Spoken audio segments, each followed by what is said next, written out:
ഇറാന്റെ മണ്ണിൽ വിനാശം വിതയ്ക്കാൻ അമേരിക്ക അവതരിപ്പിച്ച ബ്രഹ്മാസ്ത്രമായിരുന്നു F-35 സ്റ്റെലത്ത് യുദ്ധവിമാനം. എന്നാൽ ഒറ്റ വെടിക്ക് F-35നെ ഇറാന്റെ മണ്ണിൽ അടക്കിയിരിക്കുകയാണ് സൈന്യം. പശ്ചിമേഷ്യയിൽ US ഇസ്രായേൽ സഖ്യവും ഇറാനും തമ്മിലുള്ള പോരാട്ടം 6ാം ആഴ്ചയിലേക്ക് കടക്കുന്നതിനിടയിലാണ് ഇടുത്തി പോലെ F-35നെ ഇറാൻ കുഴിവെട്ടി മൂടിയത്. ഇത് അമേരിക്കയെ സംബന്ധിച്ച് കനത്ത തിരിച്ചടിയാണ്. F-35ന് പോലും നിൽക്കക്കളിയില്ലെന്ന രീതി വന്നെങ്കിൽ ഇറാന്റെ സൈനിക ശക്തി തങ്ങൾ കരുതുന്നതിലും അപ്പുറമാണെന്ന് അമേരിക്ക കരുതി തുടങ്ങിയിട്ടുണ്ട്. മധ്യ ഇറാനിലെ വ്യോമ പരിധിയിൽ വെച്ചാണ് വിമാനം തകർത്തതെന്നും ഖദം അൽ അൻബിയ സെൻട്രൽ ആസ്ഥാനം അറിയിച്ചിട്ടുണ്ട്. US-ന്റെ റഡാർ വിദ്യയെ വെല്ലുവിളിക്കുന്ന ഈ നീക്കം ശരിയാണെങ്കിൽ അത് അമേരിക്കൻ സൈനിക ആധിപത്യത്തിന് വലിയ തിരിച്ചടിയാകുമെന്നും ഉറപ്പാണ്. UK-യിലെ RAF ലേക്കൻ ഹിത്തുമായി ബന്ധിപ്പിച്ചിട്ടുള്ള സ്ക്വാഡ്രണിന്റെ ഭാഗമായ വിമാനമാണ് തകർത്തതെന്ന് ഇറാൻ ചൂണ്ടിക്കാട്ടി. ഇറാന്റെ ഇസ്ലാമിക് റവല്യൂഷണറി ഗാർഡ് കോർപ്സ് പുറത്തുവിട്ട വീഡിയോയിൽ ഒരു മിസൈൽ വിമാനത്തിൽ പതിക്കുന്നത് കാണാൻ സാധിക്കും.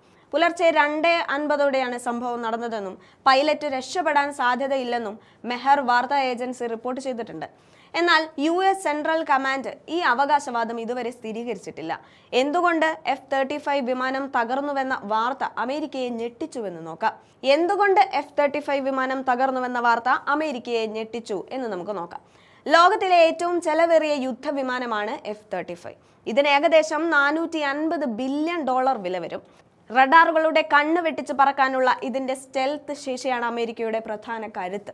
ഇതുപയോഗിച്ച് ലോകത്തിന്റെ പല ഭാഗത്തും നാശം വിതയ്ക്കാൻ അമേരിക്കയ്ക്ക് സാധിച്ചിട്ടുണ്ട്. എന്നാൽ ഈ വിമാനം വെടിവെച്ചിട്ടു എന്ന് ഇറാൻ പറയുമ്പോൾ അത് അമേരിക്കയുടെ ആധിപത്യത്തിന് നേരെയുള്ള ഇറാന്റെ അടിയാണെന്ന് പറയേണ്ടി വരുന്നതിൽ തെറ്റു പറയാൻ സാധിക്കില്ല. ആഗോളതലത്തിൽ പ്രതിരോധ വിദഗ്ധർക്കിടയിൽ വലിയ ചർച്ചകൾക്ക് ഇത് വഴിവെച്ചിട്ടുണ്ട്. F-35 തകർത്തുവെന്ന വാർത്ത പുറത്തു വന്നതിന് പിന്നാലെ ഇറാന് തിരിച്ചടി നൽകുമെന്ന് ഉറപ്പിച്ച് അമേരിക്ക സൈനിക നീക്കം ശക്തമാക്കിയിട്ടുണ്ട്. ഇതിന്റെ ഭാഗമായി ഇറാനിലെ ഏറ്റവും ഉയരം കൂടിയ പാലമായ B-1 പാലം തകർത്തതായി അമേരിക്കൻ സൈന്യം അറിയിച്ചു. US പ്രസിഡന്റ് ഡൊണാൾഡ് ട്രംപ് നേരിട്ട് വന്നാണ് ഇക്കാര്യം അറിയിച്ചത്. അൽബോർസ് പ്രവിശ്യയിലെ ഈ ആക്രമണത്തിൽ 8 പേർ കൊല്ലപ്പെടുകയും 95 പേർക്ക് പരിക്കേൽക്കുകയും ചെയ്തതായി ഇറാനിയൻ മാധ്യമങ്ങൾ സ്ഥിരീകരിച്ചിട്ടുണ്ട്.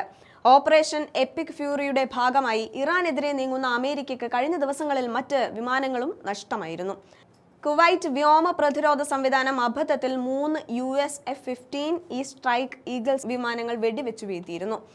പടിഞ്ഞാറൻ ഇറാഖിൽ ഇന്ധനം നിറയ്ക്കുകയായിരുന്ന KC-135 വിമാനം തകർന്ന് അതിലുണ്ടായിരുന്ന എല്ലാ ജീവനക്കാരും കൊല്ലപ്പെട്ടു എന്ന് മാധ്യമങ്ങൾ സ്ഥിരീകരിച്ചു. വെള്ളിയാഴ്ച രാവിലെ ടെൽ അവീവ്, എയിലാറ്റ് എന്നിവിടങ്ങളിൽ ലക്ഷ്യമാക്കി ഇറാൻ മിസൈലുകൾ വിക്ഷേപിച്ചതോടെയാണ് അമേരിക്ക തിരിച്ചടി മണത്തത്. ഭീഷണി തടയാൻ തങ്ങളുടെ പ്രതിരോധ സംവിധാനങ്ങൾ പ്രവർത്തിക്കുന്നുണ്ടെന്ന് ഇസ്രായേൽ സൈന്യം അറിയിച്ചിട്ടുണ്ട്. ഇതിനിടെ കുവൈറ്റിലെ എണ്ണ ശുദ്ധീകരണശാലകൾക്ക് നേരെയും ഡ്രോൺ ആക്രമണമുണ്ടായി. യുദ്ധം അവസാനിപ്പിക്കാനുള്ള കരാറിന് സമ്മതിച്ചില്ലെങ്കിൽ ബോംബ് ആക്രമണം നടത്തി ഇറാനെ ശിലായുഗത്തിലേക്ക് എത്തിക്കുമെന്ന് നേരത്തെ ഭീഷണിയുണ്ടായിരുന്നു. ഇതിന് പിന്നാലെയാണ് ഇറാനിലെ ഏറ്റവും വലിയ പാലം തകർത്തുമെന്ന് അമേരിക്കൻ പ്രസിഡന്റ് ഡൊണാൾഡ് ട്രംപ് വാദമുന്നയിച്ചത്. ടെഹ്റാനും കരജിനും ഇടയിലുള്ള പുതുതായി നിർമ്മിച്ച 136 മീറ്റർ ഉയരമുള്ള B-1 സസ്പെൻഷൻ പാലം തകർന്നു വീഴുന്നതിന്റെ ദൃശ്യങ്ങൾ പങ്കുവെച്ചുകൊണ്ടാണ് ട്രംപിന്റെ അവകാശവാദം.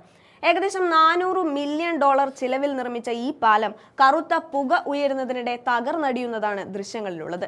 പാലത്തിന് നേരെ നടന്ന 2 ആക്രമണങ്ങളിൽ 8 പേർ കൊല്ലപ്പെടുകയും 95 പേർക്ക് പരിക്കേൽക്കുകയും ചെയ്തതായി ഇറാന്റെ ഔദ്യോഗിക മാധ്യമങ്ങൾ റിപ്പോർട്ട് ചെയ്തിട്ടുണ്ട്.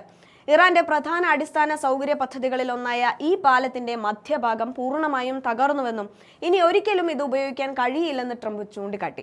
ഫെബ്രുവരി 28-ന് അമേരിക്കയും ഇസ്രായേലും ചേർന്ന് ഇറാനെതിരെ ആരംഭിച്ച യുദ്ധം വലിയ വിജയമാണെന്നും തന്ത്രപ്രധാനമായ ലക്ഷ്യങ്ങൾ ഉടൻ പൂർത്തിയാക്കുമെന്നും തലേദിവസം വൈറ്റ് ഹൗസിൽ നടത്തിയ പ്രസംഗത്തിൽ ട്രംപ് അവകാശപ്പെട്ടിരുന്നു.